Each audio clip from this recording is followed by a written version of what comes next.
है। हमको भी यही उम्मीद है कि स्कूल से कुछ उसको प्रेरणा दी गई होगी, तभी ऐसा कदम उठाया। करना चाहते हैं, हम मेहनत कर देंगे 2-3 साल तो अब मेरा कहीं ना कहीं सेटल हो जाएगा। शादी के लिए हम लोग बात भी किए थे, कहें ठीक है हम शादी के लिए भी तैयार है, और कुछ नहीं कहें, एकदम हंसते बोलते थे, जरा भी किसी का नहीं रहता था उनके चेहरे पे। नमस्कार मित्रों, मैं मौजूद हूँ जनपद जौनपुर के मीरगंज थाना क्षेत्र के मीरगंज में। आपको बता दूँ कि 26 तारीख को जो है कि प्रयागराज में, हालांकि निवासी यही मीरगंज निवासी 24 वर्षीय शुभम गुप्ता प्रयागराज के नैनी ब्रिज से छलांग लगाने से उनकी मौत हो जाती है। अब उन परिवार के बीच में आया हूँ, बातचीत करूँगा कि क्या मामला रहा। नवयुवक जो है कि छलांग लगाने से अपना जान दे देता है। अब इनसे हम बातचीत करूँगा। वो इनके भाई जी हैं, पिताजी हैं, हालांकि यहाँ तमाम लोग हैं परिवार में, उनके माता जी भी हैं और भाभी भी लोग हैं, यानी तमाम लोग यहाँ उपस्थित हैं। हम इनसे जानकारी लेंगे आखिर क्या वजह रहा, क्या कारण बना जो नवयुवक अपना जो है कि जान दे देता है। हालांकि भाई जी, उनसे हम बातचीत करेंगे। क्या नाम भैया आपका? अभिमन्यु कुमार गुप्ता। अच्छा, क्या मामला रहा जो है 26 तारीख का आपका भाई जो है कि नैनी ब्रिज से छलांग लगा लेते हैं, क्या मामला है? मामला कुछ भी नहीं है, जैसा कि उन्होंने नोट्स भी लिख करके डाला था, उसमें उन्होंने लिखा है कि हमारे परिवार से हमारे संबंध बहुत अच्छे थे, हमारे परिवार से हमें हमेशा प्रेरणा मिली है। उन्होंने ये भी लिखा है कि पिताजी हमको जो है आपसे परिश्रम करने की प्रेरणा मिली है, हमें हमारे परिवार और समाज से कोई शिकायत नहीं है। मैं अपने आप से बहुत परेशान हूँ और मैं चाहकर भी अपने आप को नहीं मना कर पा रहा हूँ, इसलिए मैं नदी से कूद रहा हूँ। और मित्रों, आप देख सकते हैं, अभी देखिए इस प्रकार भाई साहब खुलासा कर रहे हैं कि जो सुसाइड का जो कारण है वो कारण नहीं लिखे हैं उसमें, लेकिन ये जरूर लिख दिए हैं कि हमारी परिवार से गहरी रिश्ता रहा और पिताजी जो परिश्रम रहा, कहीं ना कहीं उनके आदर्शों पर उन्होंने काम भी किया और परिवार से कोई ऐसा नहीं दिक्कत था। आखिर जब कोई ऐसी दिक्कत नहीं था, उन्होंने ऐसा कदम क्यों उठाया? फिर परिवार से तो हम लोगों का बहुत अच्छा संबंध रहा, किसी प्रकार की कोई समस्या नहीं, कोई दबाव नहीं, सब स्वतंत्र थे अपने तरीके से पढ़ने के लिए, पढ़ाने के लिए। मेरा भाई होली के पहले तक BR पब्लिक स्कूल में पढ़ाता था।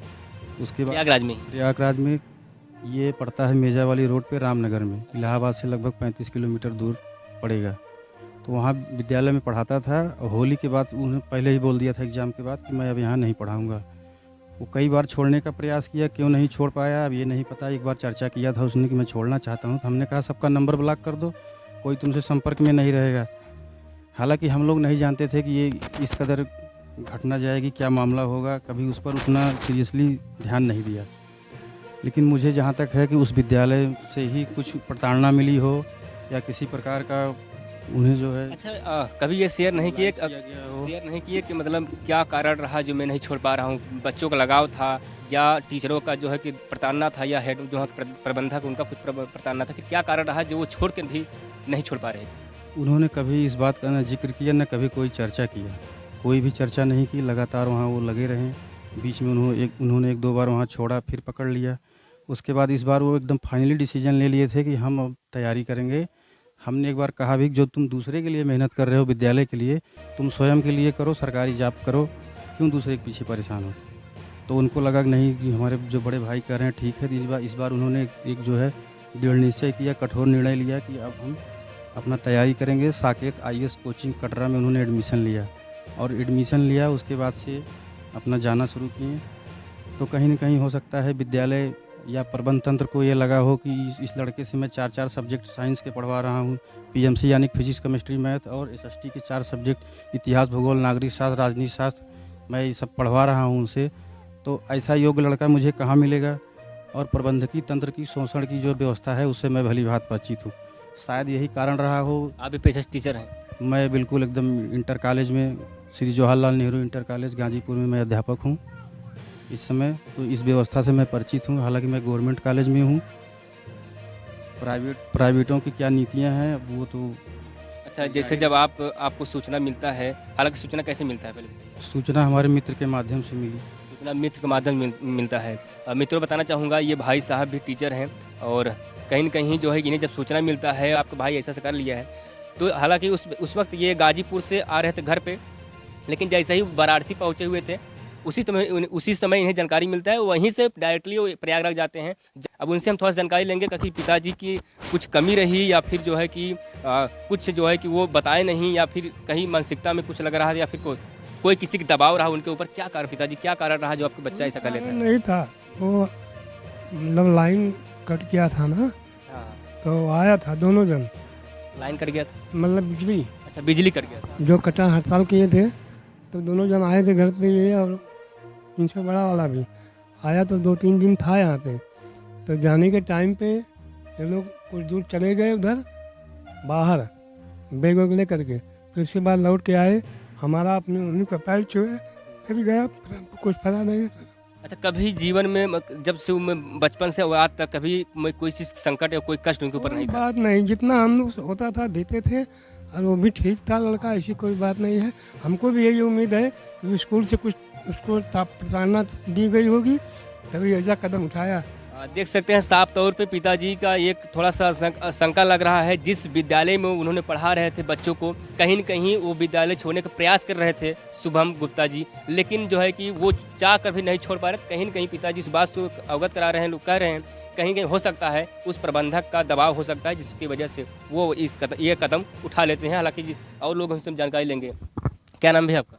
शशि प्रकाश गुप्ता। अच्छा, जिस प्रकार से वो अपना समझिए आत्महत्या कर लिए, अभी सुसाइड कर लिए, क्या लग रहा है कि मतलब वो अपने आप से किए होंगे या कुछ दबाव होगा? कुछ दबाव जरूर होगा सर। कुछ दबाव होगा जी। क्यों ऐसे नहीं थे? नहीं, एकदम खुश थे, एकदम सही थे जी। मित्रों, एक बार थोड़ा समझाने का प्रयास करते हैं। जिस प्रकार से ये मामला अभी अखबारों में भी छपा था, लेकिन हम आपको यहाँ पर देख लाइव तस्वीरें दिखा रहे हैं। जिस प्रकार से यहाँ तमाम लोग भी हैं, परिवार के लोग हैं, इनके भाई भी हैं। बताना चाहूँगा वो 4 भाई में से तीसरे नंबर के भाई थे, अब इस दुनिया में नहीं रहे। अभी 3 लोग यहाँ पर हैं और हम जानने का भी प्रयास करेंगे कि अभी जो उनके साथ एक भाई रह रहा था, कुछ जानकारी उनसे भी हासिल करेंगे। लेकिन उससे पहले थोड़ा सा समझाने का प्रयास करते हैं। जिनका नाम शुभम गुप्ता था, वो प्रयागराज में रह रहे थे। प्रयागराज से तकरीबन 30 से 35 किलोमीटर दूरी पे वो एक विद्यालय में पढ़ा रहे थे, BR पब्लिक रामनगर में पढ़ा रहे थे। लेकिन वो अपने भाई से इस बात को शेयर किए थे और भाई भी समझाने का प्रयास किए थे कि आखिरकार कब तक पढ़ाते रहोगे, जब तक कहीं न कहीं आप जो है स्वयं अपने लिए काम करो, क्योंकि उसमें लाइफ है। लेकिन उस विद्यालय से अगर पढ़ाते रहोगे कहीं न कहीं आपका थोड़ा सा लाइफ में कमजोरी आ जाएगी। इसलिए जब समझाने का प्रयास किया तो उस बात को मान भी चुके थे, लेकिन कह रहे थे कि भाई से भी बात बताए थे कि हम चाह कर भी नहीं छोड़ पा रहे हैं। इन तमाम तरह का फ़ोन आता भी था। हालांकि ये फ़ोन हो सकता है विद्यालय से आता होगा, प्रबंधक टीचर के माध्यम से आता होगा। अब हम भाई साहब से कुछ जानकारी लेंगे, आखिर क्या कारण रहा, क्या वजह रहा जो आपका भाई सुसाइड कर लेता है? क्या कारण रहा भाई? क्या वजह था जो आपका भाई सुसाइड कर लिया है, आत्महत्या कर लिया? कारण तो मुझे स्कूल का दबाव, जहाँ तक मेरा अनुमान है कि आप उनके साथ रहते थे? जी, हम उनके साथ रहते थे। तो कभी आप शेयर नहीं किए भाई ये प्रॉब्लम हमारे बीच में चल रहा है? शेयर तो उन्होंने नहीं किया, लेकिन हम उनके हाव भाव से हम समझ रहे हैं कि उन्हें जो है स्कूल से शोषण किया जा रहा था, और उन्हें मतलब उस स्कूल से उन्हें दबाव था इस बात का, क्योंकि उनसे सब्जेक्ट जो हैं वो साइंस के सब्जेक्ट 3 सब्जेक्ट पढ़वाए जाते थे, प्लस SST के 4 सब्जेक्ट पढ़वाए जाते थे, जिन्हें उनका 11,000 रुपये दिया जाता था। और हर अध्यापक एक सब्जेक्ट पढ़ाकर 8 से 10,000 रुपये लेता था, जिसके माध्यम से अगर 11 सब्जेक्ट का देखा जाए तो 70,000 रुपये होते हैं। लेकिन तो मुझे लगता है कि कहीं न कहीं ये सब चीज़ें। मित्रों, आप देख सकते हैं वो इनके भाई जी। अब क्या नाम है आपका? जी, हमारा नाम रजत गुप्ता है। रजत गुप्ता जी साफ तौर पर कह रहे हैं कि कहीं न कहीं हमारे भाई के शोषण हो रहा था, और शोषण उस विद्यालय से हो रहा था जहां शुभम गुप्ता पढ़ा रहे थे। अब कह रहे थे तमाम टीचर वहां पर जाते थे, लेकिन एक सब्जेक्ट पढ़ाते थे, लेकिन मेरा भाई 3 से 4 सब्जेक्ट पढ़ाता था।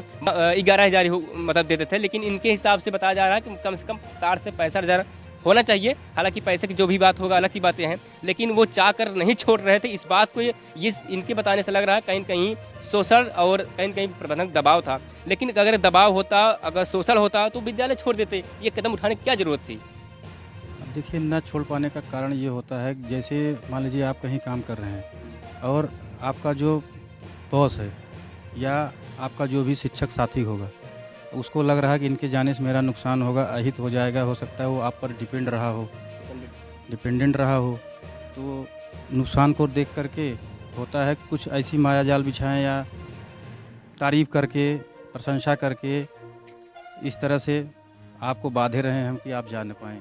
मतलब कुछ भी कर सकते हैं आप, प्रशंसा या बड़कपन करके या किसी भी तरीके से करके मोहित करके आपको इस और वो चाह कर खुश हो जाएं, आप यहाँ से जा न पाएँ। तरह तरह के प्रपंच होते हैं, या बातचीत के माध्यम से कुछ लोग होते हैं कि बातचीत एकदम रसगुल्ले की तरह करते हैं। इस तरह से बात करेंगे कि फिर आप उनकी बात को टाल नहीं पाएंगे। और कभी कभी अंधविश्वास का मामला होता है। यदि किसी व्यक्ति के ऊपर इतना विश्वास करने लगे कि वह विश्वास जो है अंधविश्वास के निकट पहुंच जाए, तो व्यक्ति जो है उससे कुछ भी करवा सकता है। वह व्यक्ति चाह करके भी वह उस स्थान को छोड़ नहीं सकता, न उसे त्याग सकता है। अच्छा, जब वो छलांग लगाए थे, छलांग लगाने जब उनकी मौत होती है, तो आप लोग जब पहुँचते हो तो वहाँ गोताखोर लोग थे या फिर निकालने का प्रयास किए, तो उस बॉडी मिली थी? नहीं, बॉडी उस समय नहीं मिली थी। बॉडी दूसरे दिन सोमवार के दिन सुबह 9 बजे मिली। मैं वहाँ पहुँचा 5:30 बजे। गोताखोर को पॉइंट समझ में आ गया था कहाँ है। उसके 40-50 फीट के इर्द गिर्द में वह ढूंढ रहा था और वहाँ फिर उसको सफलता मिली। बॉडी लेकर आया 9 बजे, वो घाट पे किनारे लगाया। और दूसरी बात मैं ये कहना चाहूँगा कि उस विद्यालय के मैनेजर से लेकर, प्रिंसिपल से लेकर अध्यापक या 3rd ग्रेड के किसी भी कर्मचारी ने अब तक जो है किसी प्रकार की कोई जानकारी लेने की कोशिश नहीं है। अच्छा, इतना बड़ा घटना हो जाता है जिस विद्यालय में एक टीचर पढ़ाता हो। मित्रों, आप देख सकते हैं तस्वीरें हमको साफ तौर बता रहे हैं, जिनका भाई जिस प्रकार बता रहे हैं कि जिस विद्यालय में कोई टीचर पढ़ाता हो और टीचर के साथ ये घटना हो जाए, टीचर इस दुनिया से चला जाए, आखिरकार वो प्रबंधक क्यों जानकारी नहीं ले रहा, क्यों सूचना नहीं लिया? न तो प्रबंधक ले लिया, न तो प्रिंसिपल ने, ना ही किसी शिक्षक ने और ना ही किसी 3rd ग्रेड के कर्मचारी ने। कोई भी जानकारी नहीं लिया? कोई भी जानकारी नहीं लिया, कोई भी नहीं आया। उस विद्यालय से एक शिक्षक एक बार मेरे घर लगभग 2.5-3 साल पहले मेरे घर आया था मेरे भाई के साथ। मेरा भाई इस तरह से उसकी सेवा कर रहा था, मुझे देख के लग रहा था कि इतना बड़ा भक्त इसका हो गया है कि उससे जो चाहे वो करवा लेगा। उसी समय मैंने उसको कहा कि विद्यालय छोड़ दो। बहुत समझाने का प्रयास किया तो वो अपना जाता रहा, आता रहा। फिर मुझे भी लगा चलो, अगर कहीं काम कर रहा है, पढ़ाई भी कर रहा है तो क्या दिक्कत है, लेकिन इस अंजाम तक पहुंच जाएगा इसका ज़रा भी अंदाज़ा किसी को नहीं था। और उस विद्यालय के किसी भी सदस्य ने अब तक न तो सूचना लेने की कोशिश की।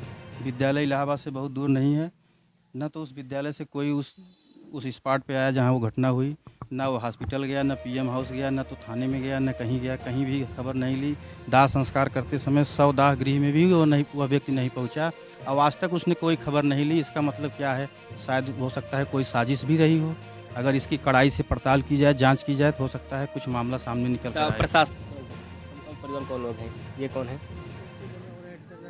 हाँ, रविवार को भी पढ़ाते हैं कि उनसे मतलब कि उन्होंने हमसे बताया था पर्सनली कि स्कूल से उन्हें रविवार को भी बुलाया जाता है, जो कि संडे का दिन होता है, छुट्टी का दिन होता है। यानी रविवार को भी टीचर जो शुभम गुप्ता थे वो रविवार को भी उस विद्यालय में जाकर पढ़ाया करते थे। तो ये क्या लग रहा है भैया आपको?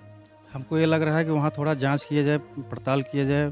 उनके जो शिक्षक साथी जो बहुत क्लोज, अब हालांकि तो मैं नहीं जानता कि उनके कौन से स्टाफ में कोई न कोई शिक्षक तो क्लोज रहता ही है। जिस भी विभाग में आप करते हैं कोई न कोई कर्मचारी क्लोज होता है। जो भी उनका बहुत क्लोज हो उससे पता लगाया जाए कि क्या मामला था, आखिरकार ये घटना कैसे हो गई, पड़ताल की जाए। शायद है कि कुछ बातें निकल कर सामने आए। चलिए मित्रों, परिवार में तमाम लोग हैं, हमने तब सब लोग जानने का प्रयास किया, लेकिन उनके भाभी जी थोड़ा उनसे हम जानकारी लेंगे, पूछेंगे क्या इन लोगों से मान लो कोई बात शेयर नहीं किए, क्या भाभी जी से कुछ बात शेयर करता है नहीं शुभम गुप्ता? कुछ बात शेयर आपसे कभी किए? नहीं, हमसे कभी नहीं। कभी नहीं किए। कभी मानसिकता वगैरह आप सोचे जिस प्रकार से, कभी अगर कोई टेंशन रहता है, डिप्रेशन रहता है, तो उस बात को आपने कभी सोचा कि ये टेंशन में है, डिप्रेशन में है? नहीं, कुछ नहीं। इस बार आए थे, हम पूछे भी कि भैया क्या करना चाहते हो, पढ़ना चाहते हो, दुकान करना चाहते हो? कहें कि नहीं, हम पढ़ना चाहते हैं, हम मेहनत कर देंगे 2-3 साल तो अब मेरा कहीं ना कहीं सेटल हो जाएगा। शादी के लिए हम लोग बात भी किए थे, कहें ठीक है हम शादी के लिए भी तैयार है, और कुछ नहीं कहें, एकदम हंसते बोलते थे, जरा भी किसी का नहीं रहता था उनके चेहरे पर। देख सकते हैं उनके भाभी जी हैं, कह रहे हैं, साफ तौर पर कह रही हैं कि उन्हें कोई दिक्कत भी नहीं था, परिवार से भी कोई दिक्कत नहीं था। हमने शादी की बात किया तो वो राजी हो गए थे, शादी भी करेंगे, लेकिन जो है कि वो दुकान के लिए बोले तो वो भी नहीं तैयार हो, तो कह रहे कि हम इसी लाइन में जाएंगे और कहीं ना कहीं हमें नौकरी लग जाएगी।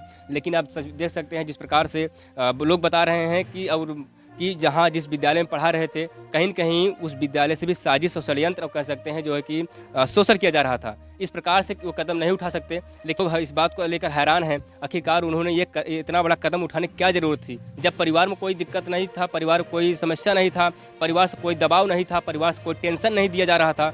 वो जो है पैसे से कर सकते हो, जो है किसी भी प्रकार से आप कर सकते हैं, पढ़ाई शिक्षा में भी ये लोग फ्री एकदम किए हुए हैं। आखिरकार उन्होंने ये कदम क्यों उठाया, इस बात को सोचने मजबूर कर दे रहा है। और जिस प्रकार से लोग बता रहे हैं कहीं न कहीं जाँच की विषय है, और अभी तक हालांकि ये लोग प्रशासन के पास इस बात को नहीं अवगत कराया कि जो है कहीं न कहीं नहीं अवगत कराएं, लेकिन अभी आप चाहते हैं?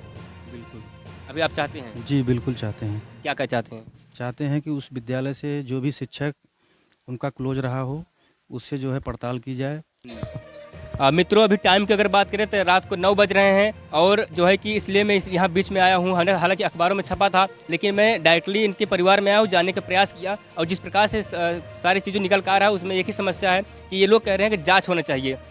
अभी तक कोई जांच प्रक्रिया नहीं बैठी थी, ना ये लोग जो है कि जांच की मांग किए थे, क्योंकि उस वक्त दुख की घड़ी थे, ये लोग कोई कुछ बात नहीं कह पाए थे। लेकिन अभी ये लोग कह रहे हैं, प्रशासन भी अनुरोध कर रहे हैं कि हमारे भाई को न्याय मिलना चाहिए और जिस जगह पे हमारा भाई पढ़ा रहा था कहीं न कहीं उससे जो भी क्लोज टीचर होंगे और प्रबंधक होंगे, तमाम जो लोग होंगे वहाँ शिक्षक होंगे, उस सब से जो है कि कहीं पूछताछ किया जाए और कॉल डेटा से निकाल कर जाँच किया जाए। फिलहाल ऐसे हमारे न्यूज़ चैनल को आप देखते रहिए जनपद जौनपुर। जय हिंद, जय भारत।